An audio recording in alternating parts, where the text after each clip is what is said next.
Pixar and DreamWorks' early filmographies panned out was oddly familiar.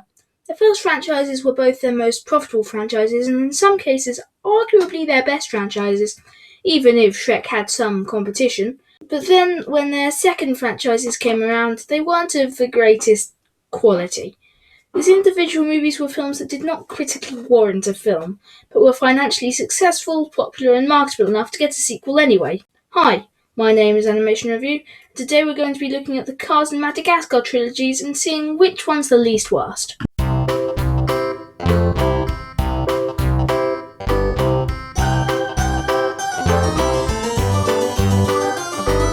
Let's start with Madagascar.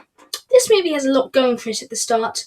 Animal-centered movies are no uncommon thing, but it's always fun to see what animal each character has to reflect their personalities. In this movie it especially shines with Melman. Where he is a giraffe, they'd need a lot of long shots to keep him in frame, but they solve this problem by having him hunched over most of the time. This also helps define his character. All the characters are really well designed. One thing I really like in animated movies is when characters visually change after certain things have happened, or to reflect what is happening to them. And this works really well with Alex's mane in particular, going from a solid, straight and groomed shape, but to becoming more messy and wild as the movie goes on.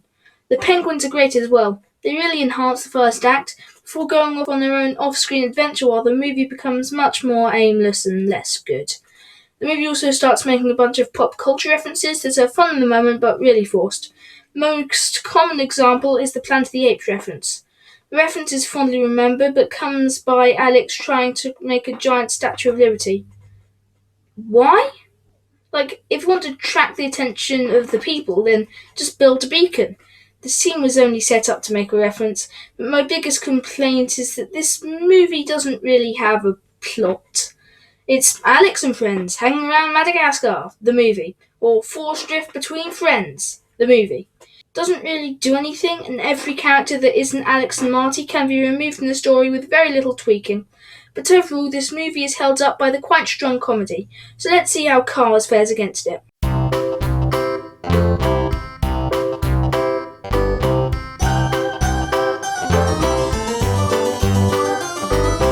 Well, let's start with what's good about Cars. I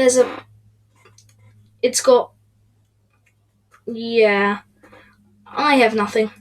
This movie is just a movie where Lightning McQueen's an arsehole, then becomes good without any indication from it from earlier and after an hour into the movie, only to become an arse again in the sequels. This character has been nothing but manipulative and frustrating the entire movie, and he does nothing to make us want to like him.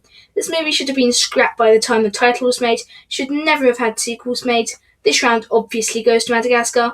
Cars was just too frustrating to watch, and with all the problems that Madagascar had, at least that was an entertaining mess.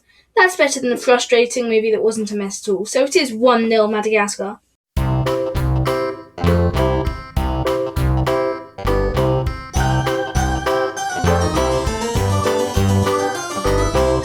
Madagascar 2 is a movie that I'm really conflicted on. It's got its problems, but I can't help but love it. It does all that a sequel needs to do, in the terms that it takes the main gang, Julian and Maurice, to a new location, Africa. It introduces more characters in the terms of Alex's parents and the Alec Baldwin lion Mukunga? That's his name. Wow, no wonder nobody uses it. Also continues with and expands on the theme of the first movie, that being that this one's even more of a mess than the first. But the main reasons I like this is because this movie, unlike the first movie, gives its characters stuff to do. Unfortunately, this makes the movie very bloated with stuff that was completely unnecessary. You only needed the Alex and Marty plot because these somewhat intertwine, but you could easily cut out all the other characters with very little problem. But I'm glad they didn't, because they have some of the most fun plots I've ever seen in an animated movie. My favourite is Melman's plot point about how he's a witch doctor, but the others think he's going to die because of a singular brown spot. That's another thing that the movie does spectacularly. It takes throwaway lines and characters and makes them into plot points in this movie. This movie's like a compost box. And I don't even know if I'm black with white stripes or white with black stripes. And I found another brown spot on my shoulder. are brought back here. Mortis being chased by a shark. The told him from before is now forming a tribe of stranded New Yorkers in Africa, and the monkeys from the first film are working with the penguins to rebuild the plane that got broken earlier into the movie. The only subplot that I couldn't get behind, though, was the love triangle between Gloria, Melman, and Moto Moto. It was saved by the fact that it intertwined with King Julian's subplot about the watering hole, and that is one of the funniest subplots in the movie. The comedy overall is pretty good. It usually comes from how absolutely bonkers the scenario is, yet you still believe these scenarios because that's the sort of thing these characters would do. Overall, is this movie good? No, not really. It's really fun and is exactly what a broken franchise should do. It shouldn't try to fix it. It should embrace the idea that it's broken and go completely insane. Which brings me to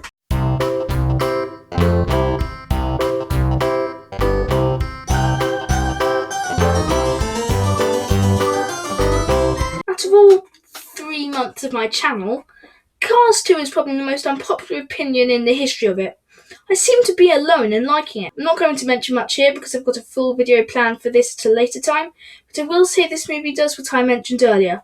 It doesn't pretend that this franchise is what it isn't. A Pixar franchise. This movie has nothing that even remotely resembles a Pixar movie, and that's because this franchise is just a joke. And Cars 2 shows that in full form. I will release a full video on that at 1,000 subscribers.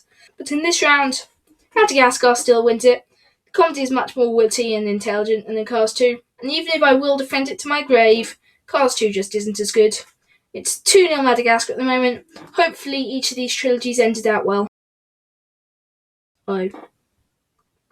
Madagascar 3 is by far the most divisive film in this franchise. There are people who say it's the best Madagascar movie and a massive step up from the first movies with their bad jokes and bad animation. And I can see that. Somewhat. I never understood the complaint of the first 2 films' animation, but apart from that, I do see what the people were saying. The first 20 minutes or so are phenomenal.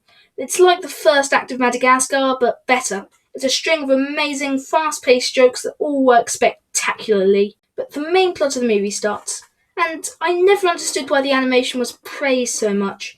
Sure, it's good animation, but it's good in the sense of the Emoji Movie, where the animation is used for pretty cartoony character designs that don't show it off. It's decent, that's all really though. The main plot of the movie starts and the gang join a circus. The penguins aren't as funny here as they were in the first act, and it altogether isn't as good. They end the franchise in the most stupid way possible as well. After getting stranded on Madagascar, crashing in Africa, swimming to Monte Carlo and riding to New York, they end the movie with them realising that the zoo was a step down from Madagascar and Africa. So what do? They join the circus. Yes. Possibly the dumbest direction to take it. They just tacked them on at the end, I guess. And, you can't tell me that was planned. But at least the villain is good. She really carries the movie with her obsessive need to kill Alex. It can be really entertaining at times.